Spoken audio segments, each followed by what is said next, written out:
I agree with you that these protests, they were not organic. They were paid for. They were bought and paid for.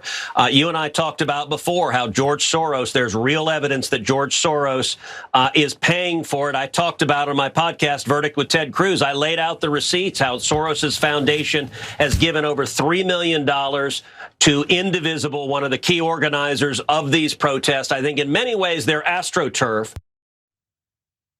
Yeah, so that is Ted Cruz, at least wanting to pretend to not understand how these protests work. Like he's saying that they're paid for, they're AstroTurf, but like he doesn't believe it. Like I know that like we accept that politicians just lie, but like if you're a conservative or a MAGA person, like I could just insult Ted Cruz for a while. I could do that, certainly. I've done it before.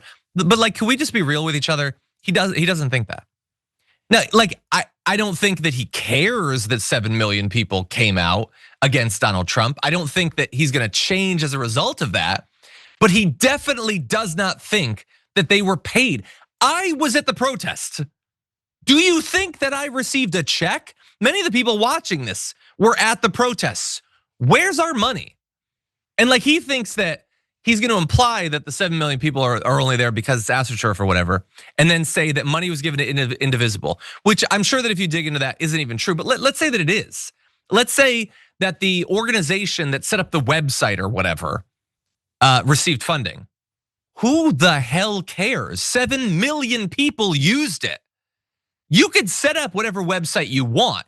If there is not a popular, like swelling uprising of support for this, then you can organize a bunch of events that nobody's gonna go to, okay? And you know how I know that can happen? I saw the attendance at Donald Trump's rallies near the end. Like you can book a venue or whatever, that doesn't mean you can fill it. And so it's such a pathetic response to this. You see arguably the biggest protest in 50 years and well, I think it's just George Soros that did it. Okay, sure you do. No, you don't care because you don't actually care about what people think. You don't care about democracy. And that's kind of the point. That's why the No Kings protests actually happened. By the way, when he likes a protest, he's fine with it. He actually showed up at the People's Convoy, the truckers' protests. So remember back under COVID, there was like some trucks that came together and were like, yeah, how dare you try to stop COVID from spreading or whatever? Okay, that happened. I don't believe we ever said that all this is artificial, all the truckers are being paid or whatever. That damn sure wasn't 7 million people that participated in that, but he pretended that one mattered. For some reason, it matters when it's the Tea Party. It doesn't matter when it's 7 million regular Americans standing against Donald Trump. But that said, while he does not want to acknowledge what it represents, he does say that the Republicans shouldn't get too complacent as he sits there complacently. Take a look. The warning that I'm announcing, listen, on the left, hatred is a powerful motivator, and there is an energized base on the left who hates Donald Trump, and people who are energized can show up to vote on election day, and I fear sometimes that on the right, people are a little too relaxed, a little too complacent. They feel like, okay, we're winning, things are great, and that can be a dangerous combination. Right now, you look at small donors, Democrats are outraising Republicans online 3-1 or more because their side is filled with rage. I think there are a lot more Americans who believe in common sense, who like a secure border, like our families being safe, like the economy coming back. Like there is an incredible record of success to campaign on. But the warning that I'm putting out is we've got to make sure that we turn people out, because if we're complacent and sit on our laurels, that's how you lose the House or even potentially lose the Senate. We can't let that happen because the stakes are too high. And that means we got to make sure we turn people out. So, like he wants to seem as if he's being more responsible than other Republicans, but that was just muddled, garbled, illogical nonsense. So everything's great. And these 7 million leftists don't understand that. Why? Because they hate Donald Trump. They hate Donald Trump so much that in Ted Cruz's, not in his view, because he doesn't actually think this, but the lie that he's telling. So the economy's great, and all of these leftists are doing better, and they're all safer, and there's no brutality in the streets or whatever. There's nothing actually to have an issue with. But they all hate Donald Trump so much that they will ignore that things are better for them. Which, first of all, if you actually believe that, then you have to admit that there is something special about Donald Trump that he can generate that much hate. And maybe that's not a good thing. Maybe he could dial back doing whatever it is that's producing that. But also, don't worry, Ted Cruz, because that's not actually at all what's going on. First of all, I love the 7 million people that went out with the protests, but I don't love them because they're all left. The vast majority are not. The vast majority are not democratic socialists. They're not Bernie Sanders supporters. They're regular people that are paying attention.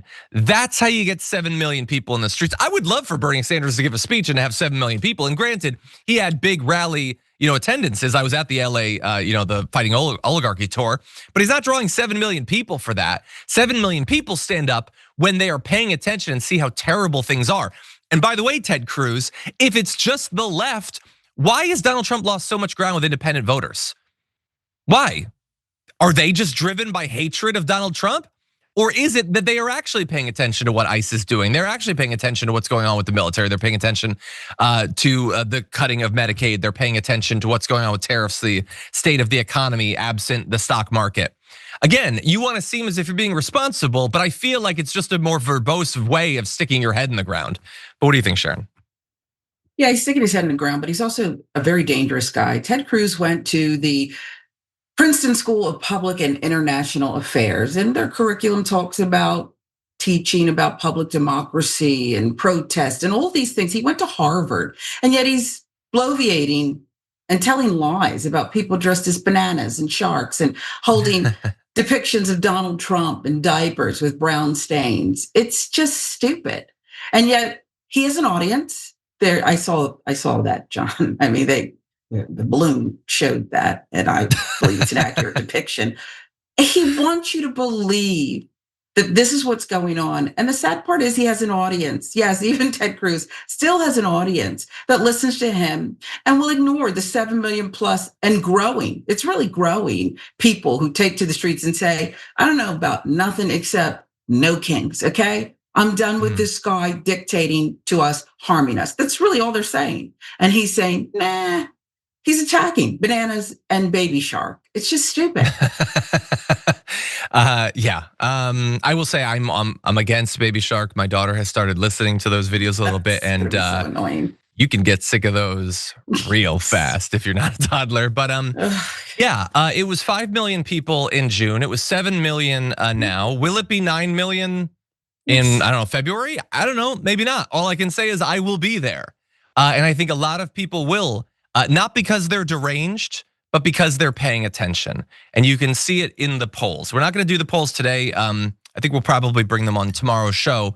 We can discuss them with Viviana, but no, people can identify fascism when they see it. They can see when a guy is ruling not as a president, but as a dictator. They're not deranged. You're deranged, or at least you're acting as if you are on TV so that Donald Trump's feelings aren't hurt.